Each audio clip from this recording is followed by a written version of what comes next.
आज हम स्टडी करेंगे ट्रीटमेंट ऑफ इनफर्टिलिटी और उसमें हम बात करेंगे इन विट्रो फर्टिलाइजेशन की। तो अगर इनफर्टिलिटी की बात की जाए तो ये बांझपन को कहते हैं कि उसको कैसे ट्रीट किया जा सकता है, उसका इलाज कैसे किया जा सकता है। और इन विट्रो फर्टिलाइजेशन की बात करें तो इन विट्रो फर्टिलाइजेशन जिसे कि आईवीएफ भी कहा जाता है, इसका मतलब क्या है? इसका मतलब ये होता है कि जो फर्टिलाइजेशन है एग और स्पर्म की, वो फीमेल की बॉडी से बाहर अगर करवाई जाए तो उसे कहा जाता है इन विट्रो फर्टिलाइजेशन। और इस ट्रीटमेंट को ज़्यादातर कब करवाया जाता है? जब वुमेन यानी कि जो फीमेल है उसके फिलोपियन ट्यूब या तो ब्लॉक हो गए हों या उनमें कोई इन्फेक्शन हो गया हो। जैसे कि यहाँ पर अगर हम देखें तो फीमेल रिप्रोडक्टिव सिस्टम को देख रही हैं, जिसमें हम यूट्राइन ट्यूब, जैसे कि यहाँ पर ये जो है इसे यूट्राइन ट्यूब या फिर फेलोपियन ट्यूब कहा जाता है, अगर ये ब्लॉक हो जाए किसी भी वजह से तो उसकी वजह से भी इनफर्टिलिटी हो सकती है। इसके अलावा हम देख रहे हैं ओवरी को, ये जो एरिया है यूट्रस, ये जो है इसे सर्विक्स कहा जाता है, और ये हम देख रहे हैं विजाइना।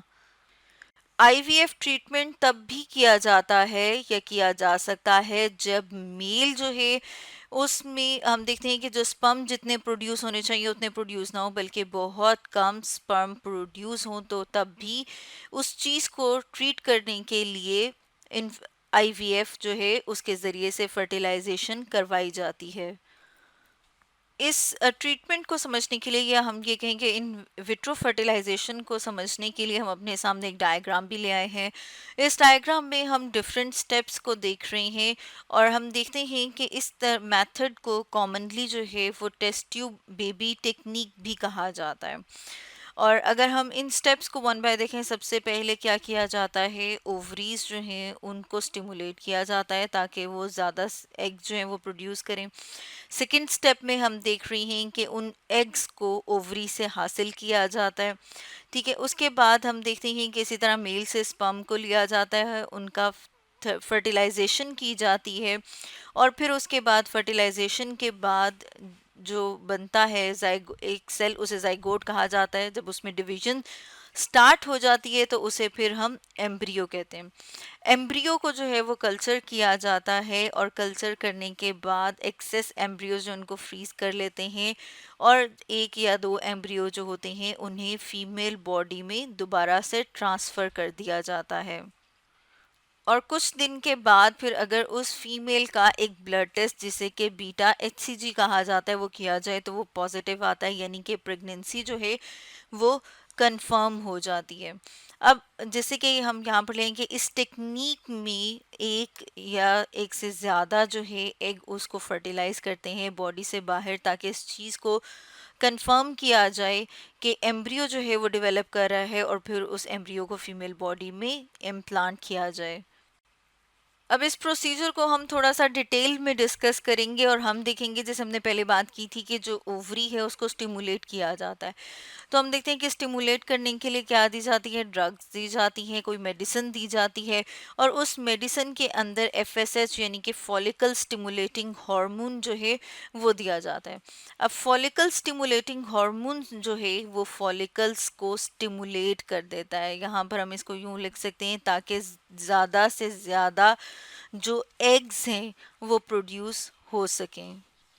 एग्स को जो है वो कलेक्ट किस तरह से किया जा सकता है कि जो फॉलिकल्स होते हैं उनको सक किया जाता है, या फिर हम ये कह सकते हैं कि वहाँ पर जो फ्लूइड कंटेंट मौजूद होता है मेच्योर फॉलिकल्स का, जब उनको सक किया जाता है तो उसमें से फिर ओवा को कलेक्ट किया जा सकता है। और इस मेथड को किस तरह से किया जा सकता है, इस मेथड के लिए जो है वो हॉलो एक नीडल जो है वो एब्डोमिनल वॉल से, एब्डोमिनल यानी कि जो पेट वाला रीजन है वहाँ से इंसर्ट की जाती है फीमेल बॉडी में। और यहाँ पर हम देख रहे हैं कि वो क्या मौजूद है, ओवरी, और ओवरी के ऊपर ये जो आपको येलो डॉट्स नज़र आ रही हैं ये मेच्योर फॉलिकल को दिखा रहे हैं। अब यहाँ से मेच्योर फॉलिकल्स जो हैं उनको सक कर लिया जाता है, यानी कि अब हमने क्या ले लिए हैं, एग्स ले लिए। उसके बाद हम देखते हैं कि जो थर्ड स्टेप है, जैसे कि यहाँ पर हम देख रहे हैं उसमें क्या है कि जो स्पर्म है, इसको हम साथ में देख लेते हैं कि ये क्या है। जो स्पर्म्स हैं उन्हें कलेक्ट किया जाता है मेल पार्टनर से। अब हमारे पास एग, जैसे कि यहाँ पर हम देख रहे हैं कि ये क्या है, ओवा, यानी कि एग है हमारे पास। और अब यहाँ पर क्या मौजूद है, स्पर्म मौजूद है। ठीक है। अब एक और जो चीज़ की जाती है, अब ये जो स्पर्म्स हैं इन्हें एक कल्चर में रखा जाता है और इनको वॉश किया जाता है ताकि सेमिनल फ्लूइड जिसके अंदर स्पर्म मौजूद होते हैं वो वॉश हो जाए। और फिर उसके बाद हम देखते हैं कि तकरीबन जो है वो 1 लाख, जैसे कि यहाँ पर हम लिख रहे हैं, स्पर्म्स जो हैं उनको ऐड किया जाता है ओवा के साथ। जैसे यहाँ पर हम देख रहे हैं ओवा। अब जब एग का और स्पर्म का फ्यूजन होता है तो उसे हम कहते हैं फर्टिलाइजेशन। अब आप यहाँ पर देख रहे हैं कि जो फर्टिलाइजेशन है वो फीमेल बॉडी के बाहर बाहर हो रही है। हमने एग भी बाहर निकाल लिया बॉडी से और स्पर्म जो है वो भी बॉडी से बाहर ले आए, और इनको जो है वो लैब में क्या किया जा रहा है, फर्टिलाइज करवाया जा रहा है।